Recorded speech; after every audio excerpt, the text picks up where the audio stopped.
எல்லாருக்கும் வணக்கம்.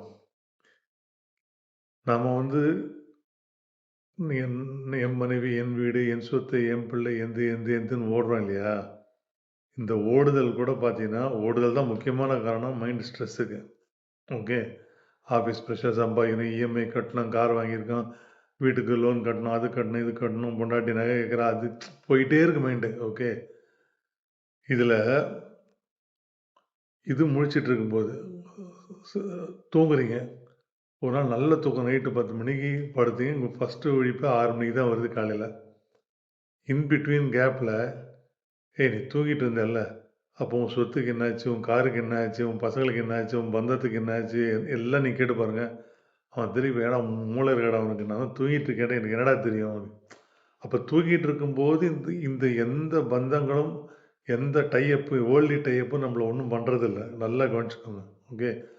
டக்குனு முழிச்ச உடனே தான் உங்களுக்கு இந்த அட்டாச்மென்ட் திருப்பி வருது. ஸோ, குருமார்கள் என்ன சொல்றாங்கன்னா, நம்ம என்ன சூஸ் பண்றோமோ, அதுதான் நம்மள இந்த உலகத்தோட டை பண்ணுது. அந்த டை அப் தான் நம்ம மனச வந்து அலக்கழிச்சு ஸ்ட்ரெஸ் குடுக்குது. ஸ்ட்ரெஸ்ஸோட ரீசன் புரியுதுங்களா உங்களுக்கு? ஸோ, புத்திசாலியா தனமா சூஸ் பண்ணுங்க அப்படின்றாங்க.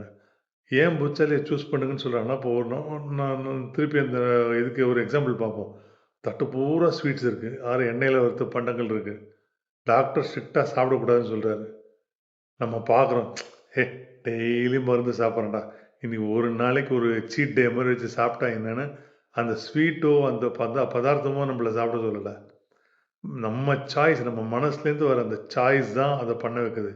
எதுக்குன்னா, இந்த மாரி நம்ம ஒண்ணொண்ணுத்தையும் சூஸ் பண்ணும்போது தான், அந்த சாய்ஸ் தான் நம்மளோட சிச்சுவேஷன டிக்டேட் பண்ணுது. அந்த சிச்சுவேஷன் தான் நம்ம மென்டல் கண்டிஷன டிக்டேட் பண்ணுது. நம்ம மென்டல் கண்டிஷன் தான் நம்ம பாடிய டிக்டேட் பண்ணுது. அதனால நம்ம வந்து உறக்க நிலையில் எப்படி தெளிவா இருக்கோமோ, அந்த மாரி விழிப்பு நிலையில் இருக்க முடிஞ்சிடுத்துன்னா, நமக்கு எதுவுமே கிடையாது. எல்லாமே நமக்கு பீஸ்ஃபுல்லா இருக்கும். இத நல்லா மைண்ட்ல வாங்கிக்கோங்க. இன்னொரு வீடியோல உங்கள நான் சந்திக்கிறேன். நான் இந்த வீடியோ பிடிச்சிருந்தா லைக் பண்ணுங்க, ஷேர் பண்ணுங்க, கமெண்ட் பண்ணுங்க. மறக்காம தர்மா இன்டர்நெட் சேனல சப்ஸ்கிரைப் பண்ணுங்க. நன்றி.